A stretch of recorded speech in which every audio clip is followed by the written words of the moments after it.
wading across. Everybody in here that's working with snakes wears knee-high boots, snake boots, and they're supposed to be guaranteed to keep you 100% to keep you from getting bit. But one of our guys got bit through the boot yesterday, so I'm not too sure if he got a good pair. I said that's the way to find out. He's been walking around in there all day with snakes striking at him. All of a sudden he gets bit in the foot. So, but luckily, he had on a big thick pair of socks, and all the venom got trapped in the sock, and he didn't actually get it into his foot. He got really lucky. Yes, ma'am. Okay, we can change. Oh, the bag. Okay, I had the bag in top secret spot. You can pat me down for it.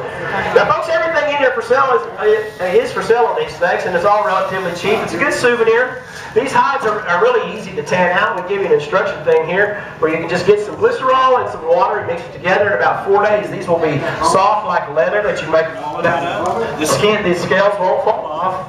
And you can make anything you want out of them. A belt, a band, or a wallet, something like that if you're kind of cranky.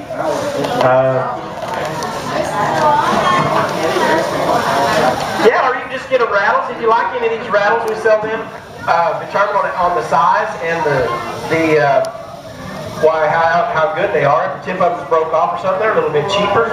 The really big ones are somewhere from $10 to $15. The smaller ones range from $5 on down to just like $2. So, and they're making some of them you can get a match set, two to look alike, kind of smaller like this, and make yourself some nice earrings. See, this make it look good. These look good on you, man. Yeah. Yes, sir.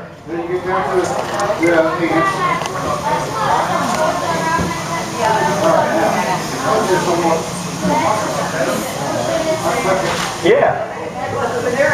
Yeah, there's a fella that's kind of corner from here that's already got all that stuff made up for you. But, you know, he charges you an extra $20 to do that. Folks, the rattles they were always my favorite souvenir at the Rattlesnake Roundup. Relatively inexpensive, they still rattle. You can shake your hand fast enough, you can spook your little brother or something.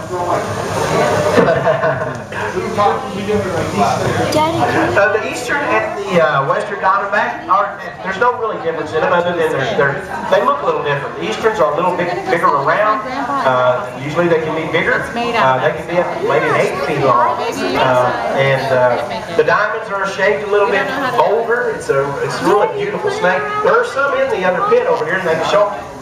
Yeah, you can just tell by looking at them that they're a little bit different. Their head's a little wider, and they are really big snakes. Or they can get big. I'm not sure how big the ones, but they just told me that we had some over there. So, and like our other rattlesnake here in the state are the prairie vipers, and they come up around the Panhandle. There's some usually around.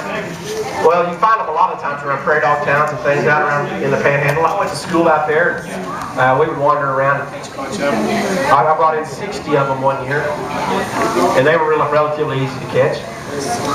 Around the prairie dog towns in the morning and the evening, you go out there and just walk along there, and there they are. That's the funnest part about a rattlesnake hunt's finding him. As soon as you find him, he rattles. He scares you half to death, and then you just catch him. But finding them, I don't know if we have any more rattlesnake hunts going out this morning or not. We might have another one this afternoon. What time? 2 o'clock. 2 o'clock will be the next rattlesnake hunt. They'll take you out here in the hills, and they'll roll your pants legs up, give you a pair of flip-flop sandals, and no, they won't do that. They'll take you out there and show you a safe way to hunt rattlesnakes. If they're, you know, it is a little bit exciting to get out there and wander around these hills because you can guarantee there's snakes out there. All right, folks. Well, if you have any questions, be sure to ask them either here or over at the snake bin. Be sure if there's dollar vendors out there, buy yourself something here at the Rattlesnake Roundup so you can remember it. We're going to meet him outside. And we'd like for you to take home a rattlesnake skin or a rattle or a big pound of rattlesnake meat for your next cookout. I can tell you folks want some, right? You're hungry already. You want a rattler? All right. Which one do you want? Cheap one? All right. Well, this is a pretty good one here. This one here, he's $5. He's only Okay. There's another matching one that's just about the same size. You got your earrings right there for $10. Nope. You gotta take two? One or two? Two? All right. There you go. You're welcome. Thank you, folks, for coming in. Enjoy the rest of your day. It's a beautiful day out here at the Rattlesnake Roundup. Our 28th year, folks, gathering snakes and informing people about rattlesnakes. I hope you learned something you didn't know about them here or at next door.